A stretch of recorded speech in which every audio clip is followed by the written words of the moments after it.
Hello, and welcome to Slapshot Sweethearts. I'm Shan. You will see that I am missing my stellar co-host Meg today. She is under the weather, but we are joined by Boston Bruins prospect Matt Filipe today. Matt, how are you? I'm doing well. Thanks so much for having me. Yeah, thanks for hopping on. We're really happy to have you. Before we get started and hop into how this season went, why don't you just tell us a little bit about yourself and how your offseason is going so far? Yeah, so a little bit about me. I'm actually from Lynnfield, Massachusetts. So I grew up a Bruins fan. I went to high school at Malden Catholic, played 3 years there. And then my senior year, I went out to the USHL and played for the Cedar Rapids Rough Riders. From there, I went to Northeastern University. I played 4 years there. And from there, I was a free agent after playing 4 years at Northeastern, originally drafted by Carolina, but I decided as a free agent to sign with the Bruins last summer. So, obviously, like you said, it was a little bit of a weird year, but, it was a good first year pro for me, good experience to get that first however many games, 20-ish games under my belt. And this summer is going good. I'm just recovering from an upper body injury, so I've been training and getting back on the ice a little bit and finally getting back into things. So the summer's been going good so far. That's awesome. I know you mentioned it a little bit, but you had a really great campaign with Northeastern, obviously a hometown team. Was that big stage? You guys had a really successful career, like I said, and at a young age. It must have been a really exciting experience, particularly playing for a town back in Boston. Yeah, it was great. I mean, like I said, I grew up in Lynnfield, so I was around the Beanpot a lot growing up.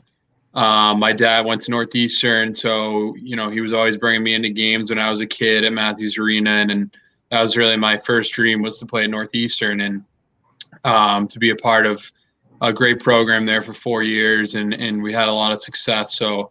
To be along that ride with all those guys on that team, it was awesome. And like I said, growing up watching Northeastern Matthews Arena and being around the Beanpot, just being a local kid, it was really special to be a part of it. Yeah, and obviously you said it a little bit as well. You were drafted in the third round by the Carolina Hurricanes, but you ended up signing with, once again, the hometown Boston Bruins. How was that experience? Obviously, it was a little bit of a weird year, but going from the draft to then signing with another team, tell us a little bit about that. Yeah, so I have nothing but great things to say about Carolina. I went down there every summer for development camp. Their faculty and staff were great to me, and Sergei Samsonov was the guy who I talked to a lot. He was, he worked with them, and I would keep in contact with him a lot when I was at Northeastern. So that was also pretty cool for me because he was a guy I looked up to when he played for the Bruins growing up. So to have him as a resource when I was with Carolina and during college was really cool. And then after my senior year, obviously the COVID break happened, and there was a big pause with everything. And before I knew it, it was August, and I was eligible to be a free agent. So sort of just the way things happen, I was looking at different teams and trying to figure out where the best fit might be for me. Just because the opportunity came, so it wasn't something that I was looking towards signing with a different team or anything through college. It just kind of happened the way COVID and the break and everything came about. So it was I had great experiences down in Carolina at development camps, and but like I said, I was thrilled to sign with Boston and be a part of that organization. And when that opportunity came up, it was just I was so happy, and I was happy with the first year and how things went. So, I'm excited to get going for next year. Yeah, so your rookie campaign actually shifted a little bit between the Jacksonville Icemen and then obviously the Providence Bruins. How did that go? Those decisions back and forth. You only spent a couple games down in Jacksonville before you came back up to Providence. And then, like you said, you were injured a little bit and the campaign was shortened to begin with. So, again, a little bit of a crazy season there. Yeah, so the stint down in Jacksonville was more of a conditioning thing for a couple of us. I went down there with Jack Ashan, who he was in Providence with me up in Boston for a bit this year too, and Kyle Kaiser was down there and Callum Booth, and that was more of a conditioning thing for Jack and I because we hadn't played since the college season, and that was obviously, like I said, just such a long pause. So they wanted us to get some games in and get a little bit of taste of pro hockey before Boston's training camp. So Jack and I went down there and played in a couple games together, and came up for training camp. And training camp was a little bit shorter than usual, but that was a great experience for me to just be around some of those guys and, be a Warrior and just be a part of that whole experience. My first experience as a Bruin, really. So training camp went well. And then, from down in Providence, it was a little bit strange not being able to play at the Dunkin' Donuts Center and playing in Marlborough, where I grew up playing my youth hockey. So that was a little bit weird for my first year pro, skating at a rink where I used to play growing up. So, I think I made the most of it. Our team, we had a great team, great coaches, and it was obviously weird just playing two teams for the most part, but it was nice to win the Atlantic Division, as they say. So to get that win in that last game, even though I wasn't playing in it, it was pretty cool to see all the guys and how fired up they were, and just to be rewarded for the hard work and the sacrifices we made through the short season. So it was a good first year. I learned a lot, and I'm excited for things to get back to normal now.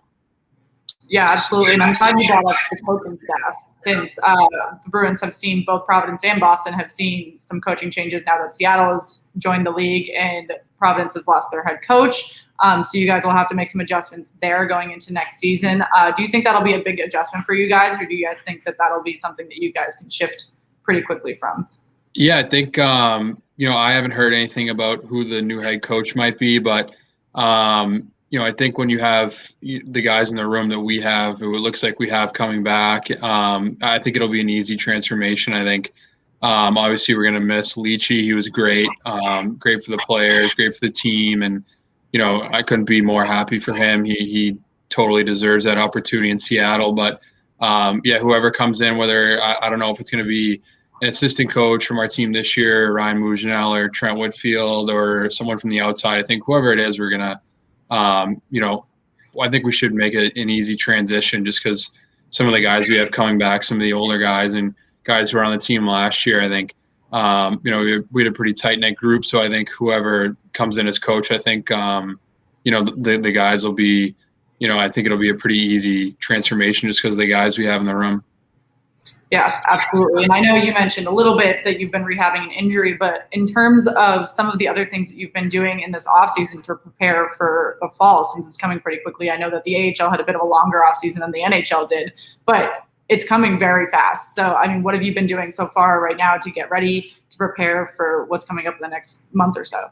Yeah, so I've been working out at Mike Boyle Strength and Conditioning in Woburn, Mass. That's a place where I've trained pretty much every offseason my whole life since high school, and skating with Kim Brandvold, who's the Bruins skills coach. He's a guy who I've skated with for a long time too. Even before he was with the Bruins, he ran a lot of skill sessions in the greater Boston area. So it's something that's worked for me my whole career. So I've kind of just stuck with that. So that's pretty much what I've been up to. Yeah. Yeah, that's great that you've been able to stick with it from, high school onwards, since you haven't had to go very far. Yeah. And then obviously, being from Boston, you're not only a prospect and an up-and-coming player, but you're also a fan. So what did you think of the Boston Bruins season, so far, how they did not only in the regular season, but in the playoffs, as much as you can speak to it from a fan's perspective? Yeah, it was great to see the, the success they had. And obviously you want to see them win the Stanley Cup, but it's, as everyone knows, fans, players, it's just so hard to do. So, I think all the guys in that room they're very motivated for next year. And, I think just like you said, as a fan, it was, great to see how much success they had. Obviously you want to see them go farther, but, I think it'll just make everyone more motivated for next year. Yeah, I grew up in Boston as well, so it was tough to see them get knocked out, but I'm looking forward to next season as well. Yeah, absolutely. Yeah, and so, as a player going into next season, what are your goals going into next year? Obviously, your rookie year, as you said, was a little bit unconventional, but this one should be, knock on wood, more normal. So what are you kind of setting as a standard for yourself or as a goal for yourself that, barring any issues, you can kind of meet or set?